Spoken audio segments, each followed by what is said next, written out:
Sarah and Holly, welcome to the podcast. Thanks for having us. Yeah, pumped. So, Holly, you have a question to start it off. Yeah, I'm super curious. Did you ever see yourself becoming a founder, a founding CEO? Oh my gosh. I have to honestly say no.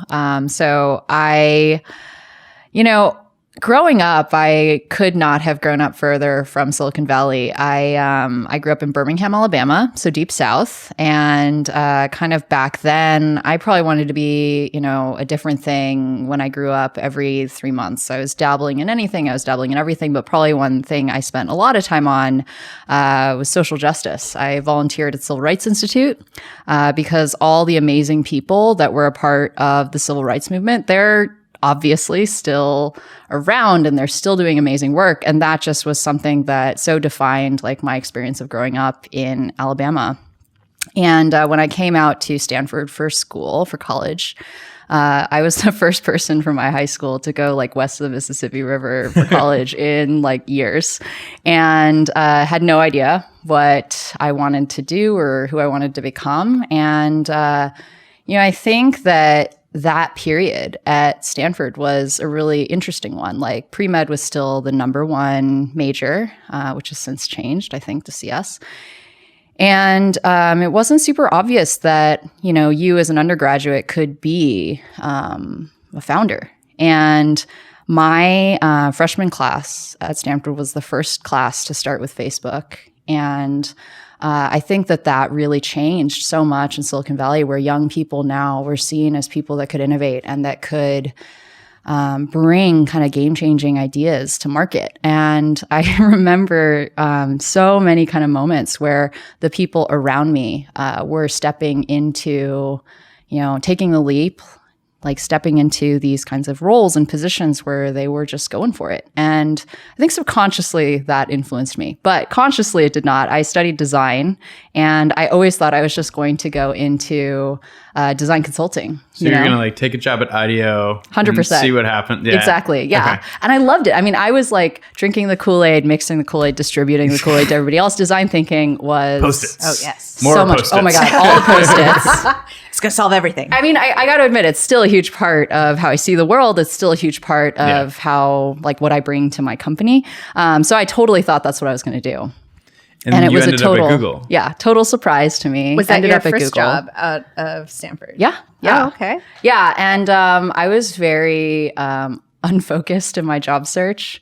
I think the only way I even ended up, quote unquote, applying to Google is like I was dropping off some form for a friend at Stanford's Career Development Center, and there was somebody there who worked there was like, "Oh, are you gonna sign up for the Google interviews?" Oh, that's really fast. I You just signed up. A part of me is sort of like, look, total privilege check, because it's not like, it's not normal, so to speak, for there to be a clipboard with a pencil dangling from it, or for you to sign your name up for like an amazing kind of career opportunity. But that was right in front of me. And it was... So did you know what you were signing up for? Like, did you do design, or it was just... Oh, no, not at all. I think I just kind of like went into it and was curious and was engaged. And I think I was one of those annoying ones who couldn't make up my mind. And I just had this like outstanding offer for like months, like literally 9 months before I officially kind of made the decision. And then I think even then I didn't know what I would do until my first day of work. That's a whole story. Well, because you were in that program where you transfer around, right? Exactly. Yeah. The associates program. Okay. But it was super funny because I showed up to, the new hire orientation, and you get, your laptop and all the things. And then they have this moment where you're, all sitting around in, the main cafeteria, Charlie's, and you're supposed to get picked up by your manager. I'm just imagining. I know, so I'm waiting, find out like what I'm doing.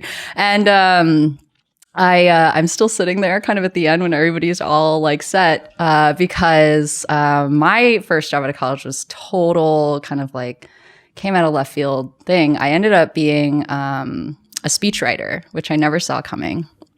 And it was a job that nobody had had before for specifically supporting Marissa Meyer. So, she was a little tied up, so she couldn't come get me at Charlie's. No. But, I think in a weird way, that was probably my crash course in a lot of what it is to be a founder, because I had to kind of create something from nothing and figure out what I was doing and be really bad at it for a while. And I think also in hindsight, so many lessons learned about leadership and strategy and just getting to be a fly on the wall to conversations way, way, way above my pay grade and out of my element.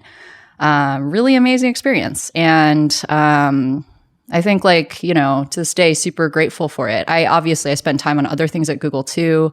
Notably, I spent a lot of time on the Chrome team, which was just incredible people. Sundar was leading that initiative at the time. That was amazing. My direct boss is this amazing kind of growth guy, marketing guy, creative guy who would go on to be the head of marketing at Instagram. So yeah, just some amazing people around me. Yeah. And I've got to ask though, when you speechwrite, do you use Post-its? Oh, 100%. Oh, yeah. that's impressive. Yeah, That's I impressive. also take it the other way around, which is when I design mocks, I use Keynote, prototyping tool. Yeah, so. Oh, I like that. You reverse it. I think there's so many insights from a design kind of practice that I think are super applicable to being a founder, to being a CEO. For a while, I was actually really sad because I was spending less and less time on product. And for someone who loves product, that was actually really hard. I felt this sense of loss. But then I sort of started reframing a lot of the work that I was doing as a, founder around, hey, I still work on a product. The product is this company.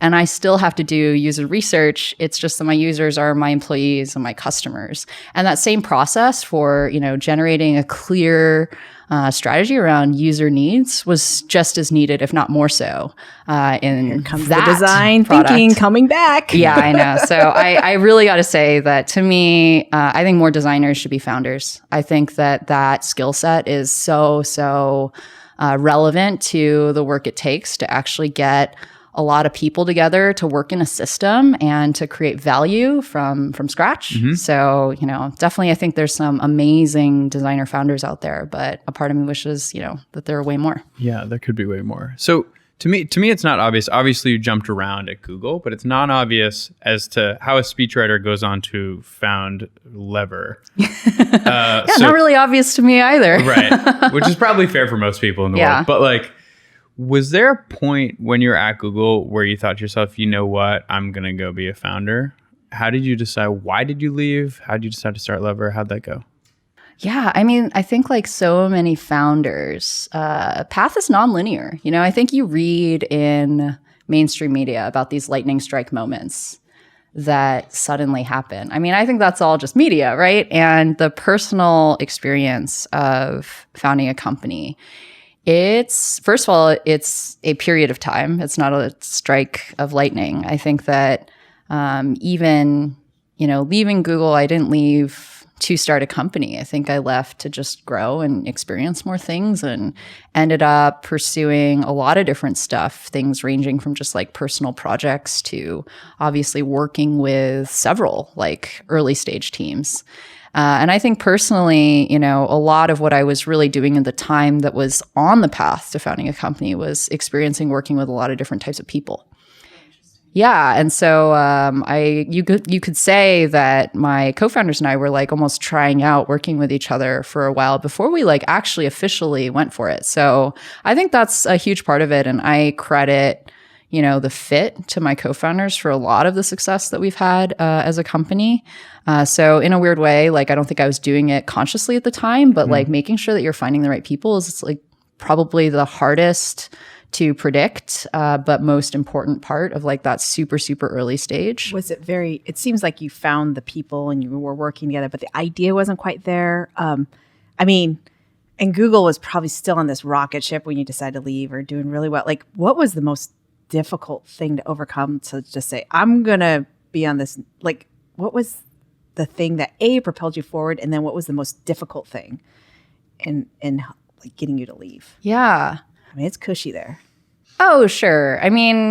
First of all, I just have to say, huge privilege check, like having been at Stanford and having been at Google, like I think that it's not lost on me that there's like a lot of opportunity open to you. And I think at the time I knew that, and I knew that, you know, in a way there was no good and bad choice spectrum. It was like all shades of good. And I think like a lot of people, I just like knew that I had an opportunity just in my life overall to take risks and try things out and really like grow my sphere of experience, and took that. Which, you know, I think people who have it like should embrace it. And then people who don't have it, I mean, I don't think should beat themselves up about, you know, like having to think a little bit harder on taking the leap. So in terms of like, you know, leaving Google, that was easy. I think in a way it always kind of like felt like there was just more to experience. Starting Lever was harder. Oh, and that's because, I mean, you know, so for one, we just didn't know exactly what we were going to do at first. I think very few teams know exactly what they're going to do. And probably the biggest thing to truly getting started was, you know, again, people, believing in the people that you're working with, believing in the people around you. And then secondly, you know, I think believing in a change that's happening in the world. And, you know, I think distant third to that is believing that you have what it takes to like bring some value that speaks to that change, right? That reacts to that change. So the change that we were really believing in that, you know, I think has really played out ever since was, you know, the world was, this is like 2012 when, you know, the founders of Lever kind of all got together, and we just saw that the world was quickly becoming a world where revenue, competitive differentiation, innovation was all driven by talent. You know, like you look at what was limiting the growth of companies. It was that they couldn't hire enough engineers. They couldn't hire enough salespeople. You think about what was causing like some companies to win over others. It was because there was like some sort of like 10x talent thing happening that led to some sort of leapfrog in what they're bringing to market, or, you know, some sort of like better marketing strategy. So essentially what was happening is just like kind of software was eating the world, knowledge work was eating the world. Like as kind of technology and digital transformation was playing out in every single industry, even the most blue of blue collar work, manufacturing was transforming into something that looked a lot more like knowledge work. You know, like you don't need just undifferentiated assembly line workers. You needed people who could program like a robotic arm, or, you know, like rethink manufacturing process, right? So that was happening in every single industry. And it was really transforming how organizations had to think about people and HR and hiring, because kind of gone were the days of, you know, my parents' generation where you like join a company and you work your way up the career ladder. Like my dad has had very few employers his whole career. He like stays with them for decades, right? And nowadays, like millennials, Gen Z, they're entering the workforce, and like people are staying at jobs for like 3, 4, 5 years. In Silicon Valley, maybe even less. Often less. I think it's 18 months or something right now. It's like, so did you guys feel that, was there a unique insight in the beginning, or were you just like, we're going to go, we see this change happening and we're just going to build a newer, better version? How did you approach product in the beginning? Oh my gosh. Well, like, first of all, the beginning, that blurry period, that probably lasted 2.5 years. Yeah. So, you know, I would say, you know, we were super engaged in making sure we were defining the problem. And I think like in a way, probably different from other companies, we didn't rush too quickly to solutions. Well, I should say we actually did. And then we've always been kind of at the end of the day driven by our users and our customers, and making sure that we're being honest to them and like holding ourselves accountable to them. Like you can think that you're delivering this game-changing such and such platform, something, but like what your customers say about you, or what they say to their friends when they're talking about your software, I mean, that's ultimately who you are, right? So I would actually say that first we built an entire thing and actually had to kind of come to terms with, you know, what our customer feedback kind of was. And we had built just something incremental, and we had built something that was just like a better version of what was there before. So then we threw it out. And I think went back to the core fundamentals. So, you kind of ask, like, did we know what we were building? I think that while we didn't know literally what product or what solution we were going to bring to market from the beginning, what we did know was how we were going to hold ourselves accountable. And that was through listening to our customers. Though you were in the startup game, which implies VC, which implies pitching VC. So how was that process? Even your industry wasn't really as much of a thing as it is now, 7 years later. What was that process like in 20? Did you fundraise in 2012? You're in the winter batch, right? So we did our first meaningful round of fundraising, Series A, in October 2014. Okay. So I would definitely say 2012 to 2014 was that process of us figuring out what problem we were solving, how to achieve product market fit, how to build, that traction that you want to show. And I think in that period, we also discovered a lot about ourselves as a team. In that period, just for me personally, I went from being, an individually contributing designer to literally kind of on the eve of our Series A. We had signed a term sheet, but we hadn't closed the round. We as a team collectively agreed I should be CEO. So you figure out a lot in that period. And if you're not confronting like those hard things about who are we and what are we here to do? Who am I and what am I doing? I think that you can put it off for just so long before it actually, starts to intersect with like what you can achieve as a company, as a team. So, when I think of those early days, like all fronts, we were figuring out who we were. And it's some of the most fun and terrifying chapters we've ever had at Lever. So those are stressful years. So now we're way further down the timeline, and you do have kind of unique positions on recruiting, culture, and diversity. Back then, I assume you're just again figuring stuff out, right? A lot of our listeners are early founders, and they are competing against Facebook and Google. I was going to call it the Goog. Facebook and Google and every big tech company, right? How do you differentiate as a small startup and land the top talent? Yeah, it's so true. It's a global talent market. And I think that it's competitive in so many ways. And like every startup, I think, does have this like experience of like there's well-resourced recruiting machines that are kind of out there. And on the flip side, early stage startups have such a unique opportunity to offer. And so I think advice for startups is to spend actually a lot of time thinking about like what truly is your value prop, actually figuring out how you're going to approach hiring and what is kind of like the way that you can almost use your culture in all of its unique glory as like go on the offense with it, because that's like you can so kind of run circles around a lot of the competition by bringing that experience of what it's like to work at your company into the candidate experience. So I think that there's so many kind of like hand-to-hand combat tactics that startups can employ that give them, frankly, a much better shot at recruiting the most talented people than these sort of large environments. Can you give us an example that you guys did at Lever? Oh my gosh, 100%. I think the first thing is, proactive recruiting. So, any startup out there that's just posting a job and waiting for great people to apply. Other postings out there. Shame to all of you. Hiring is the strategy when you're a startup. Like there's a period at which you can be the best founder on the planet and you will be holding your own company back if you haven't figured out how to truly prioritize hiring, how to truly invest in it, and how to do it damn well. Can we swear on this podcast? Mm-hmm. You can swear as much as you fucking want. Yeah. How did you guys proactively do it? I mean, you're usually so stretched thin when you're starting out. So this is actually like a concrete thing. Proactive recruitment, I think it's like it's going outbound, right? In the same way you wouldn't just like throw up a website and wait for customers to come find you.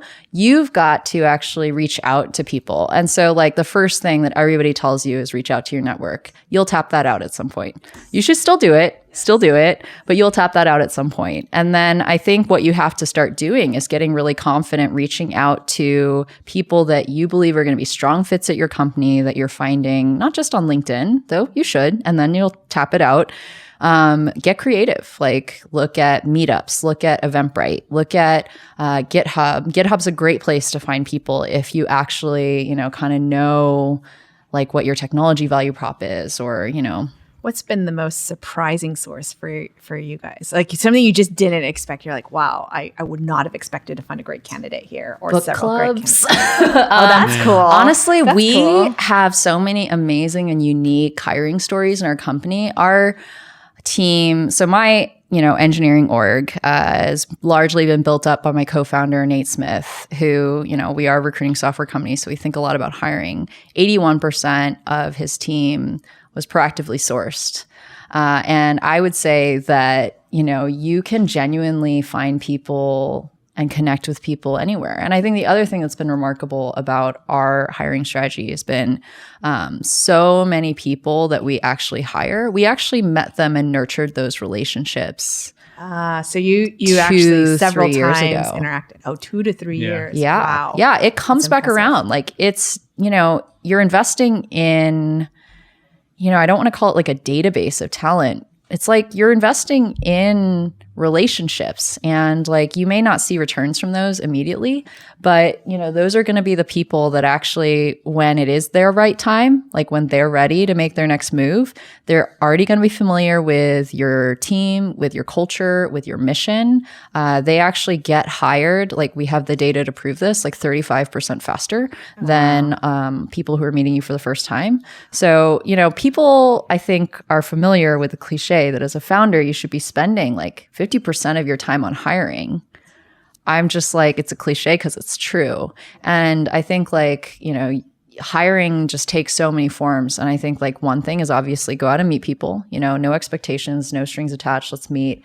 Second thing you can do is encourage people on your team to do the same. And that's really tough. I think actually, for whatever reason, people feel awkward pitching their friends about job opportunities. I can't imagine why. That would be awkward. Make some money, great opportunity. Well, I'm being a little facetious because it is a little awkward. It's awkward to sort of like, sell something like that because it's so important. But then on the flip side, everybody has so much passion about like why they joined. And everybody does feel really strongly about the startup they're working for. And I think actually as a founder, one of the most impactful things you can do is help your team find its authentic voice about why they give so much of a damn about your company's mission and why they joined and what it's done for them and what they've learned and how they've grown. And you don't have to say anything about the other person. Just telling your authentic story is an incredible, incredible thing. And so I would say that if, any founder out there right now is trying to do a lot of hiring, go book a team offsite where you actually help people come up with their authentic story for why they are so committed to this company, and just watch it transform, the conversations that they're having. Build some email campaigns, if you will, even. So related to this, you talked about motivation fit at the YC hiring event a couple weeks ago, which basically describes like, is this person's goal in their career and in like the near term, at least, aligned with where your company is at and their impact that they're going to have? How do you suss out someone's motivation when you're, it's like kind of crude to talk about it, but like building this like 2-3 year database of people you meet, like having coffees with or whatever. How do you figure out their motivation? Yeah, great question. I think the simple answer is really just ask. And the more complex answer is, of course, get really good at listening. So the simple kind of way, it's, I think if you ask people, what, where are you taking your career? What have you done in your past career decisions that have been most meaningful to you? What is it that you're doing at your current job that you like to do more of? What are the things you're not getting to do at your current job that you hope you get to do in your next one? All those are ways to like get some of the facts. Mm-hmm. But I think fundamentally, to me, like, at Lever, our first stage of our hiring process, it's not phone screen. It's not something like that's just screening out. It's motivation fit. Like literally, that's what the name of the stage is.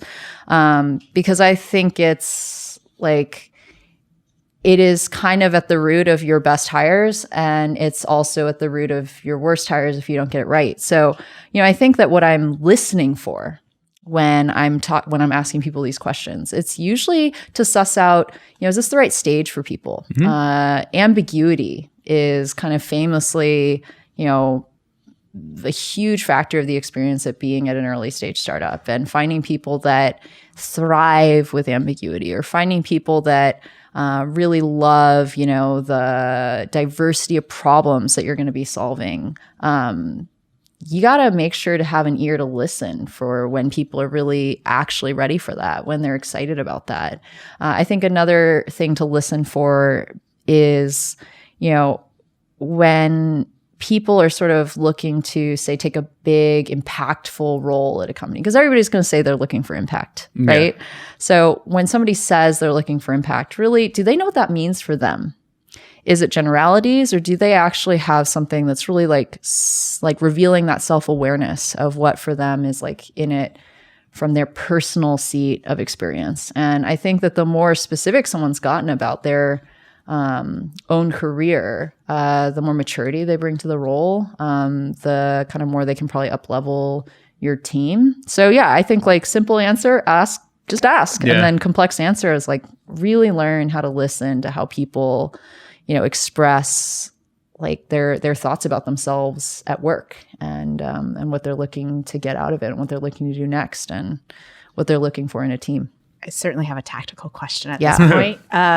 They used to train a lot of interviewing around like, tell me about a time when X, Y, and Z. Oh yeah. How do you do you still feel like those can help suss out totally those like to test for, commitment or something like that? Yeah. So getting concrete, examples, concrete situations, as opposed to abstract, like brain teasers. I, would summarize that as behavioral interviewing. And I'm a big fan of behavioral interviewing, especially for early stage startups. And here's why. I think that you as a founder are hiring for a lot of roles you've never actually had personal experience doing those jobs. This could be beyond that, too. Beyond that, nobody else at your company may have ever done that job. So you're operating on a lot of theory at this point. And one way you can really like de-risk hiring and also not be too clever about how you're going to like interview somebody is by actually just methodically asking them about their own career. And I think what you can get really good at hearing in their story as a founder is, what are their patterns of success? What are maybe their patterns of failure? And just kind of like, your company really well. So whether your company has like the contours for this person to be successful. And, I therefore am a huge fan of, we do a step in our process that we call career trajectory. And it's basically a behavioral interview where you go in and you just kind of start at, college, and then go step by step through people's career and allow them to tell you about it. And it's kind of basic, but it's so impactful. Yeah. And, if anybody's really curious about looking into that, we kind of modified a version of top grading, which you can Google and find a lot of information about. But yeah, I think it's actually great to just give people the space to tell you about how they've kind of grown in their careers. You learn a lot about someone that way. In the context of remote work, do you have specific advice around finding out someone's kind of working style, their dynamic? I think what's a common one I hear is, have they worked remotely before? Like, that's a good one right there. But are there other pieces of advice you have there? Oh my gosh. I think this is where a lot of innovation is happening right now in hiring. People are sort of putting two to two together. Oh, it's a global hiring market. And then also thinking about like, what would it mean if we actually just tapped in really meaningfully to like that global hiring market with hiring anywhere. It's tough. I think that there are clear benefits. I think obviously you get some advantages around, beating the market, so to speak, and tapping into like a lot more like, rare opportunities and a lot of kind of like immediately upon hiring someone. It's kind of like winning the game, But then on the flip side, you've got to build a culture that can support remote work as a first-class citizen. Mm-hmm. And I think there's some people that really nail it, and they think about the details. They think about how meetings work. They think about how information's transferred. They think about tribal knowledge and how you're going to actually create like, systems for information to flow freely. Whereas if you're all co-located in the same office, you kind of get it for free. Mm-hmm. So, Lever actually didn't really embark on remote work until we were pretty late as a company. And that was for people that had already worked in our company for a while. And then like for maybe personal reasons or whatever, needed to move.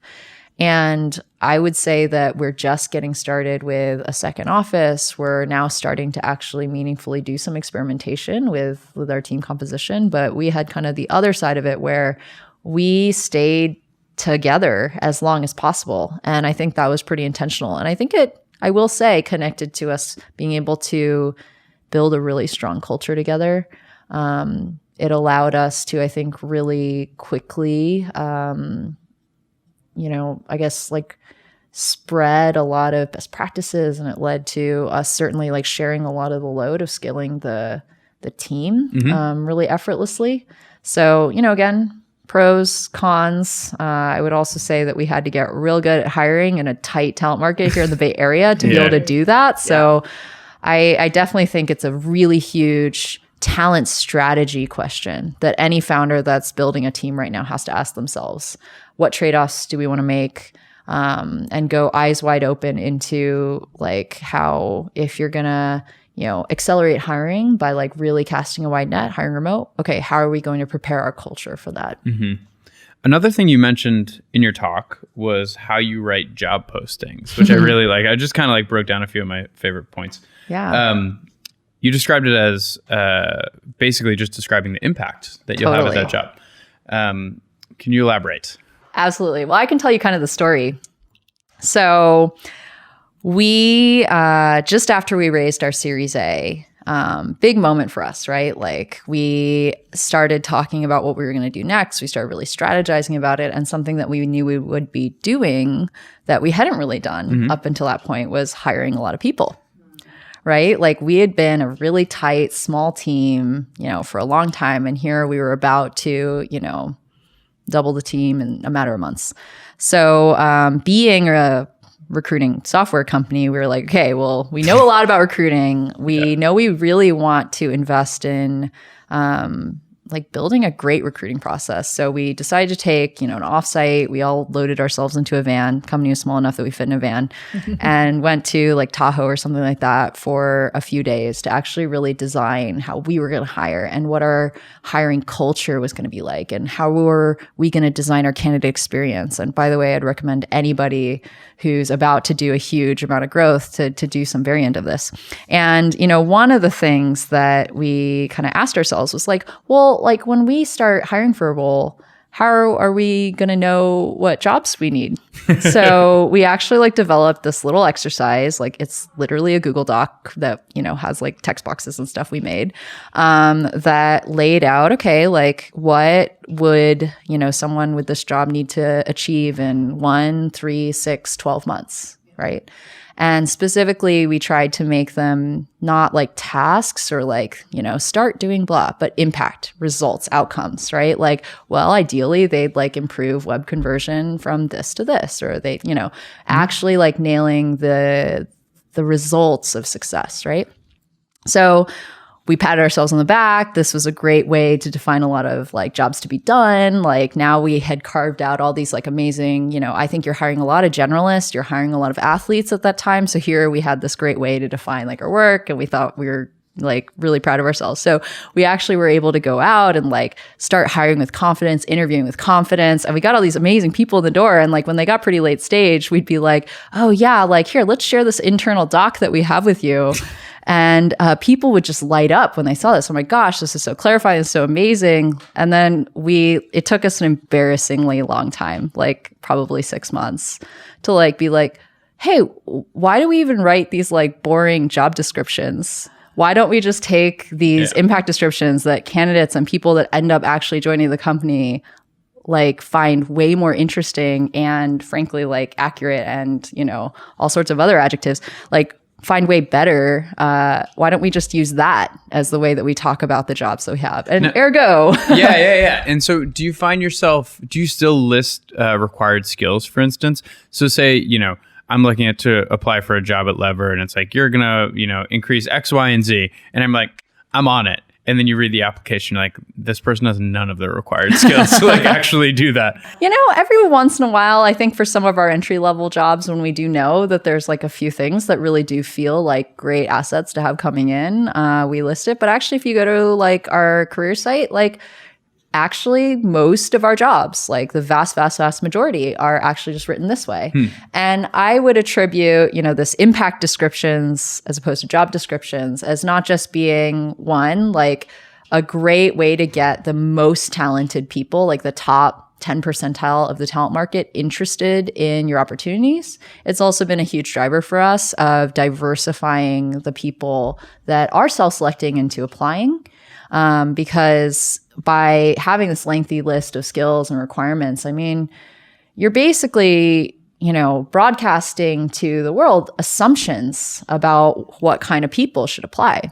And I think the beauty of impact descriptions is you are putting out kind of like a statement about what you're looking for, and it welcomes people from non-traditional backgrounds, like, you know, kind of tech outsiders, so to speak. From your book club. Yeah. Yeah. To, you know, like throw their hat in the ring. And so I would say, therefore, that it's not just more effective.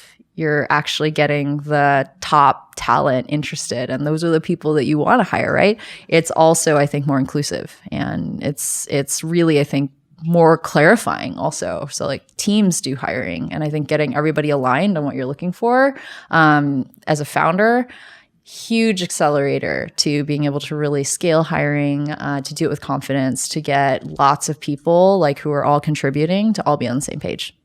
Yeah, I mean, it's related. YC has the same thing. Like a lot of people from non-traditional tech backgrounds who might be into tech look for reasons to disqualify themselves. And they're like, oh, I didn't go to Stanford and drop out. I didn't go to MIT or whatever. And like, maybe you should redo the YC application as an impact description. Yeah, it's not a bad angle. So related to inclusion, Eva Zhang sent you in a question. She writes, what's the biggest roadblock you faced in trying to make hiring more inclusive to diverse candidates? Wow, there's so many things going through my brain as I'm thinking about this. I mean, so there's a few levels. Like for one, we as a recruiting software company, we're trying to actually scale out how all of our customers, how the entire industry can make hiring more inclusive. So, you know, we've got things that we're doing on a product level that I think answer Eva's questions. And then, of course, we are a company that's going through a lot of scale that is trying to like figure out our own culture and how to be more inclusive internally. So there's also like that side of it. So, you know, in terms of roadblock of making hiring more inclusive for the world, gosh, there's so much to be done there, and there's so much to be done there completely outside of software. So I think the biggest roadblock is sometimes you're sort of caught up in this tension where people would love for software to solve the problem.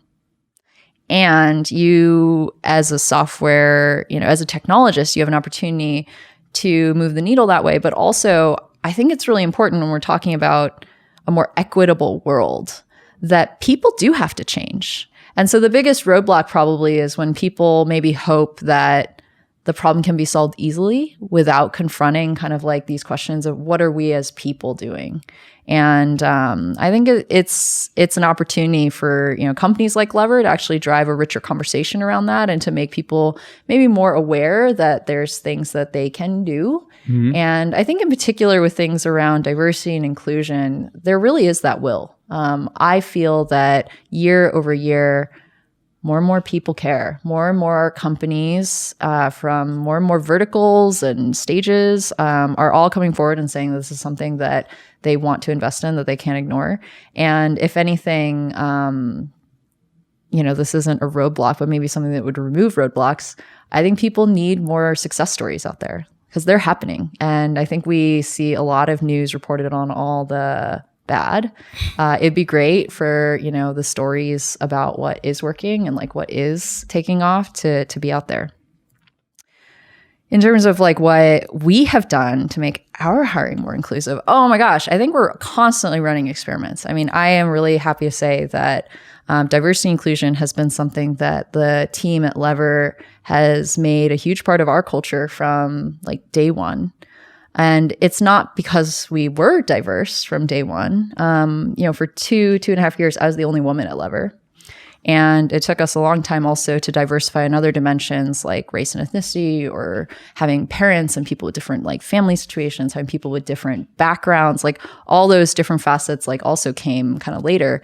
But we always cared. And I think we always had a vision for like what the culture could be. And I would say like probably the biggest roadblock people face to making their own teams and hiring more inclusive is thinking that it's about demographics and thinking that they have to reflect the demographics of diversity before they're allowed to make their culture, you know, more diverse or inclusive.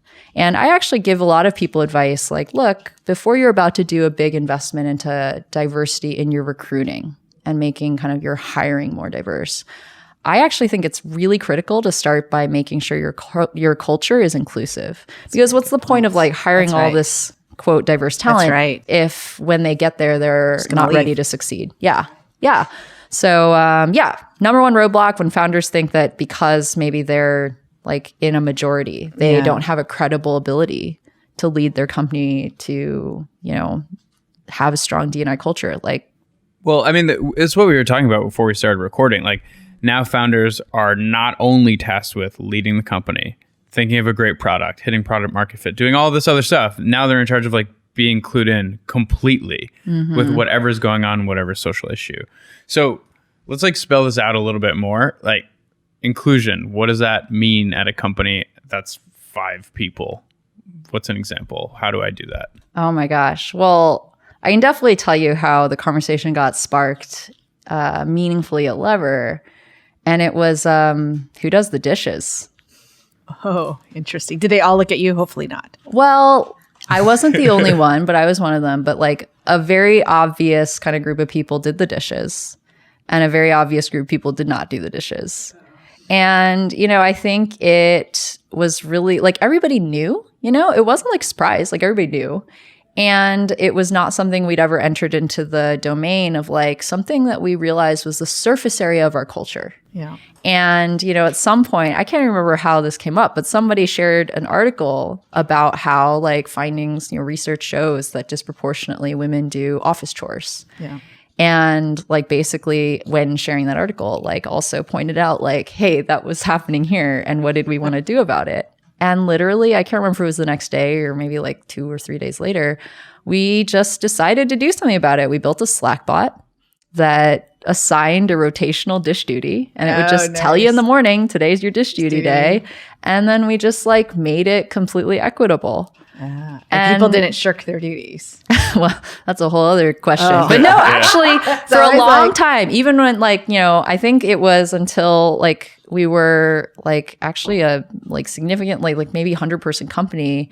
And then we actually had like maybe somebody who's like facilities team that was like taking care of it. Like we did this for a long time, rotational dish duty. It became part of the culture. It became something that people would talk about on like on tours for candidates. Like, yeah, it was something that actually I think was us doing something about it. And, you know, a more kind of at scale answer, you know, if that's like the 5-person company version, you know, we 1 year, you know, launched our vacation calendar. Like, here's our official Lever office, like, you know, like vacation schedule. and holiday schedule. Right. And, we shipped it, we moved on, blah, blah. And then we found out later, like maybe a day or two later, that there was a lot of like critical feedback from the team about our decisions about which holidays we had chosen to recognize and not recognize. And specifically, we hadn't chosen to recognize Martin Luther King Day because we had recognized like President's Day or something like the same month. And, from the people team's perspective, they were just trying to, like, their heuristic was, let's just balance out the holidays like as evenly as possible throughout the year.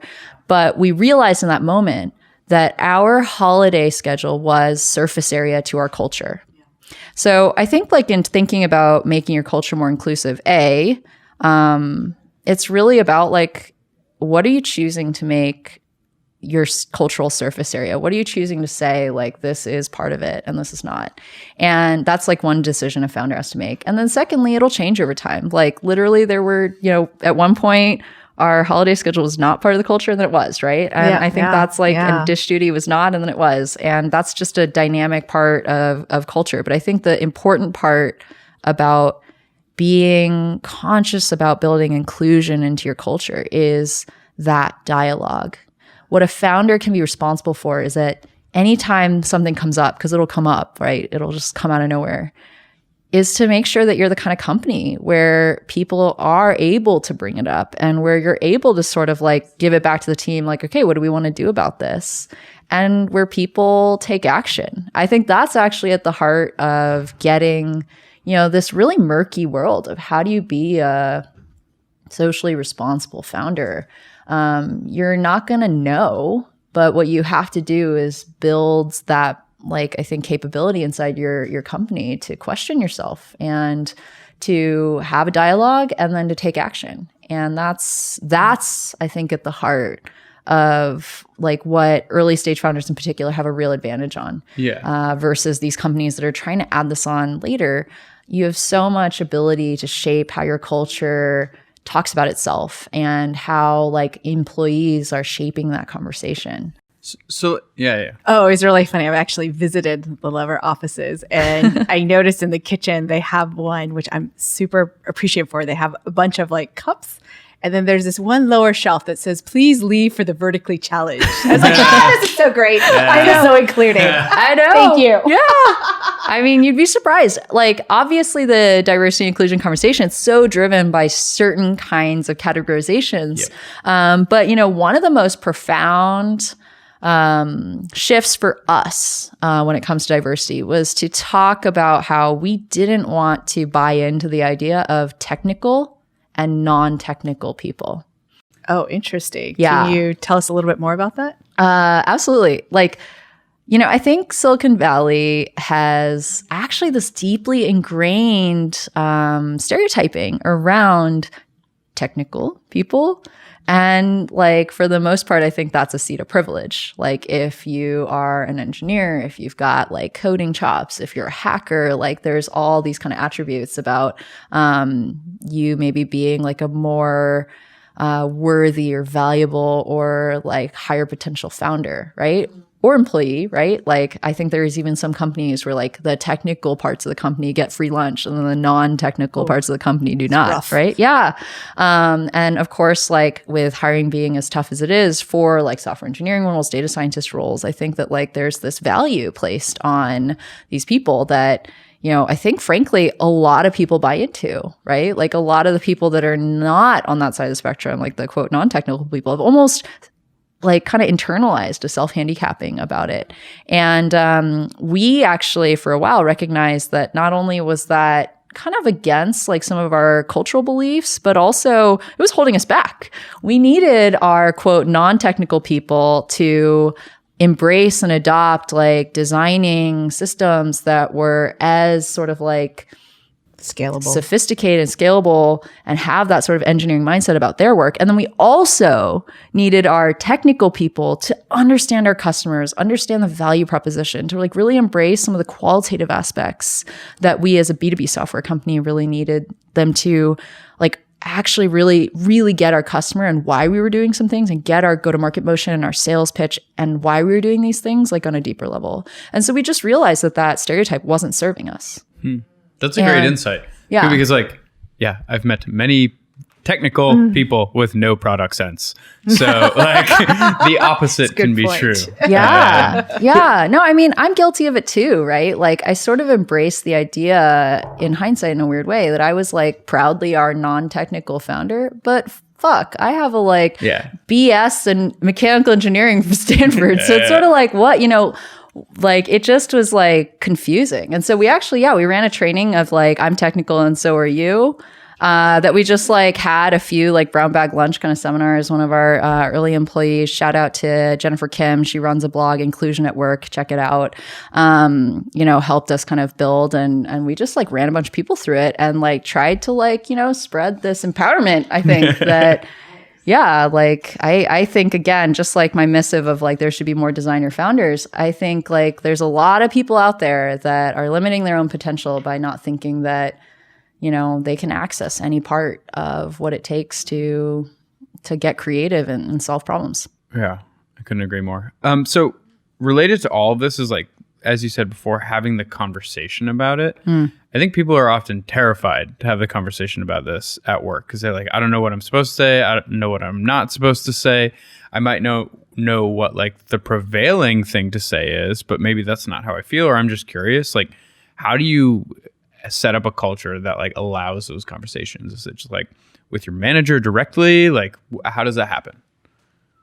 Oh gosh, it's like layers of an onion. Yeah. I wouldn't even say Lever solve this problem, but I'll just enumerate some of the things that we do to help.